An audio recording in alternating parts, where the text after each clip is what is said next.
मगध महाजनपद पर कई वंश हुए, हर्यंक वंश, शिशुनाग वंश, नंद वंश, मौर्य वंश, और उसमें कई राजा हुए।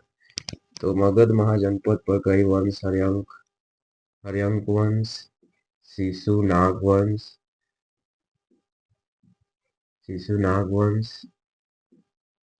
नंद वंश और मौर्य वंश, और इसमें कई शासक अपने आए और शासन किए।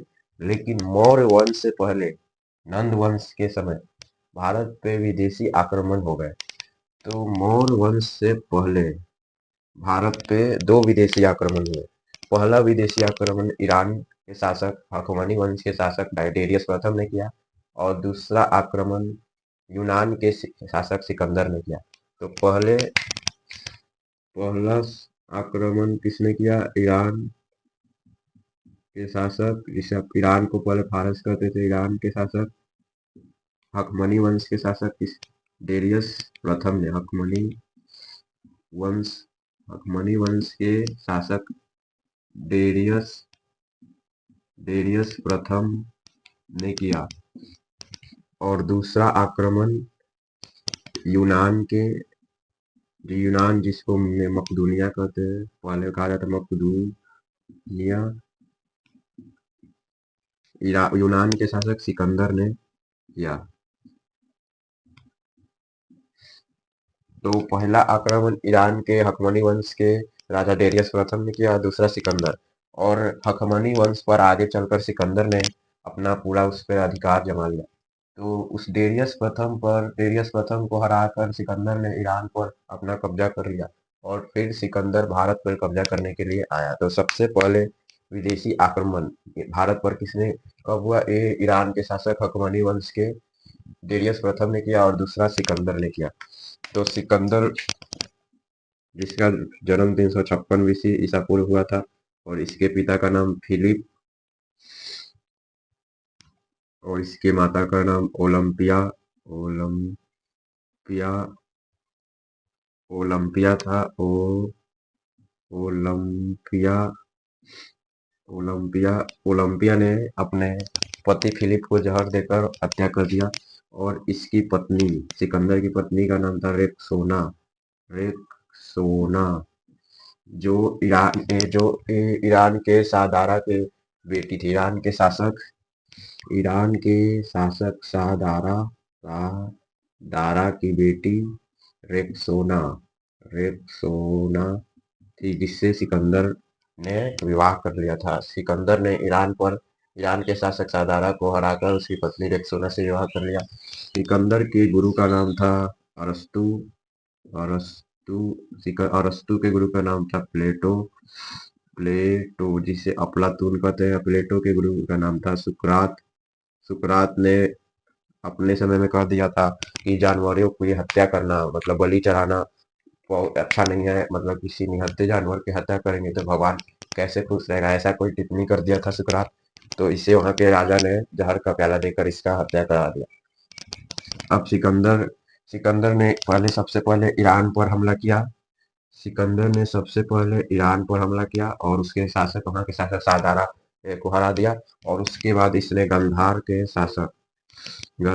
के शासक आम्भिक, पहले गंधार पर हमला किया, और यहाँ के शासक आम्भिक को हरा दिया। आम्भिक ने युद्ध उससे सिकंदर से किया ही नहीं, क्योंकि इसकी विशाल सेना को देखकर ही डर गया और अधीनता स्वीकार कर लिया।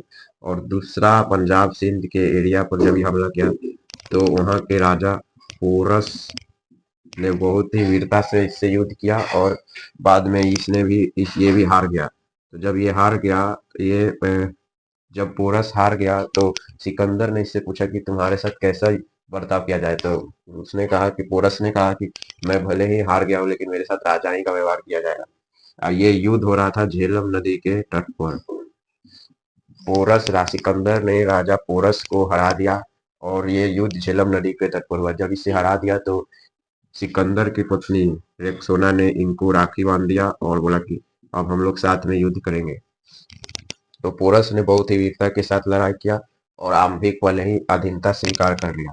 फिर इसने भारत पर आक्रमण करने के लिए आगे बढ़ा, लेकिन इसकी सेना ने मना कर दिया।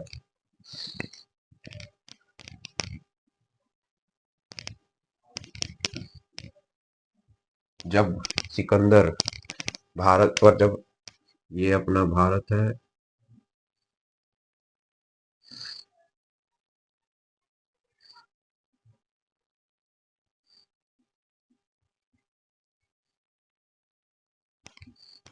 ये हो गया अपना गांधार का क्षेत्र, ये हो गया झेलम नदी, या ये हो गया व्यास नदी। ये झेलम नदी और ये व्यास नदी। तो झेलम नदी के तट पर युद्ध हो रहा था पोरस के साथ, और पोरस ने वीरता के साथ लड़ाई किया और फिर हार गया। और फिर सिकंदर की सेना, सिकंदर ने कहा कि व्यास नदी को पार करो। सिकंदर अपनी सेना को कहा कि व्यास नदी को पार करो, लेकिन इसकी सिकंदर की सेना ने मना कर दिया, क्योंकि उस समय व्यास नदी में बाढ़ आया हुआ था और सिकंदर की सेना लगातार 7 सालों से युद्ध लड़ रही थी, तो बहुत थक गई थी, उनको अपना घर ही सब भी जाना था, तो वो मना कर दी। तो सिकंदर फिर यहाँ से अपना लौट गया और यहाँ से अपने जल सेना को भी लौटा दिया। तो फिर सिकंदर के जो थल सेनापति का जो नेतृत्व कर रहा था, उसका नाम था Seleucus Nicator. Seleucus Nicator Nicator और जल सेनापति का नाम था नियारकस। नियारकस तो नियारकस तो अपना लौट गया, लेकिन जो से थल सेनापति सेल्यूकस निकेटर था, वो नहीं लौटा। उसको पता था कि जो यहाँ पर नंद वंश की विशाल सेना है, लेकिन उसका जो नेतृत्व कर रहा है धनानंद, वो योग्य नहीं है। वो योग्य नहीं है, तो वो फिर से भारत पे हमला करने के लिए आया। तो यहाँ पर हम कहेंगे सिकंदर को, सेल्यूकस सिकंदर को, या अलेक्जेंडर निकेटर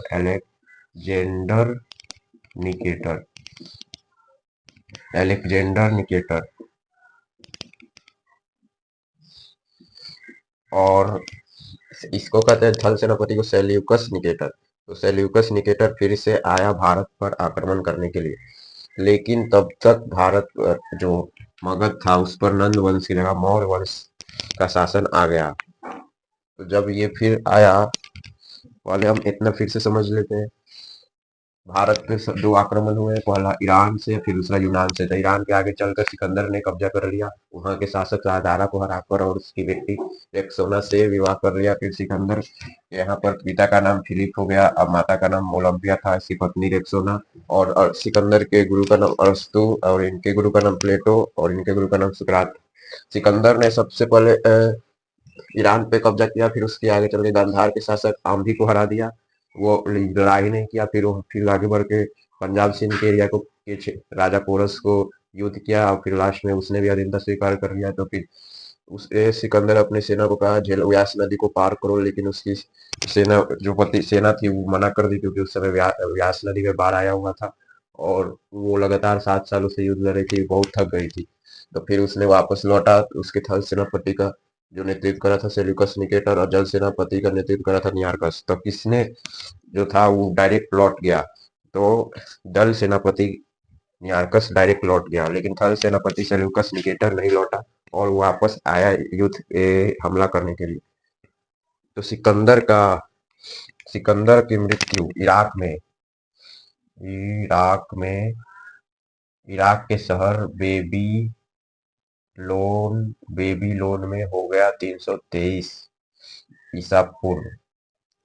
इराक के शहर बेबीलोन में सिकंदर की मृत्यु हो गया 323 ईसा पूर्व। बेबीलोन को झूलता हुआ बगीचा कहा जाता है, जो सातवां अजूबा है। और इसके बाद हम देखते हैं सेल्यूकस निकेटर ने कैसे युद्ध किया।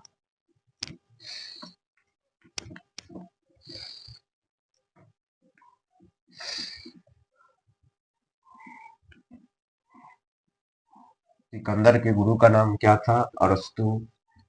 अरस्तु के गुरु का नाम प्लेटो, और प्लेटो के गुरु का नाम सुकरात। तो अब हम देखते हैं कि सेल्यूकस निकेटर जब हमला करने आया तो क्या हुआ।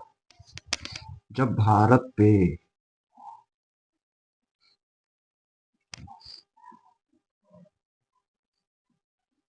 जब भारत पे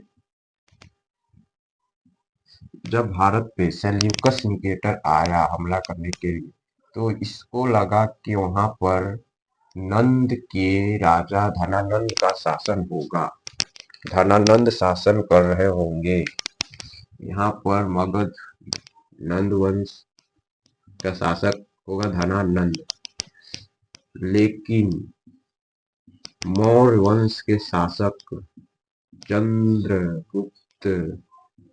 चंद्रगुप्त मौर्य ने इसकी हत्या करके और मगध के गद्दी पर बैठ गया चंद्रगुप्त मौर्य।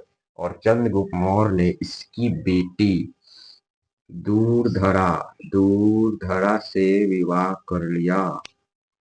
अब ये चंद्रगुप्त मौर्य मगध की गद्दी पर था, तब आ गए सेल्यूकस निकेटर जो सिकंदर का थल सेनापति था। सेल्यूकस निकेटर ने आया और इस पर हमला कर दिया, मौर्य वंश पर। इसको लगा कि धनानंद वहां पर है और ये सोचा कि अपने थल सेना से और हाथियों के बल पर ये युद्ध जीत जाएगा। लेकिन चंद्रगुप्त मौर्य ने बहुत चतुराई से उसे बाढ़ग्रस्त एरिया में ले गया और वहां पर इसके हाथी, इसके सेना, थल सेना सब फंस गई। रथ जो सोचा कि रथ के दम पर हम जीत जाएंगे, हाथियों के दम पर जीत जाएंगे, तो इसके सब रथ और हाथी फंस गए और चंद्रगुप्त मौर्य बहुत ही इजीली युद्ध जीत गया और सेल्यूकस निकेटर को हरा दिया। और सेल्यूकस निकेटर ने अपनी बेटी कार्नेलिया का विवाह करा दिया चंद्रगुप्त मौर्य से, और दहेज में पूरा पाकिस्तान और अफगानिस्तान दे दिया। पाकिस्तान और अफगानिस्तान दहेज में दे दिया। पाकिस्तान के उस समय दो राज्य थे, एरिया और दूसरा आराकोसिया। एरिया आराकोसिया और अफगानिस्तान के दो राज्य एरिया आराकोसिया, जेड्रोसिया, पेरिसेमियाई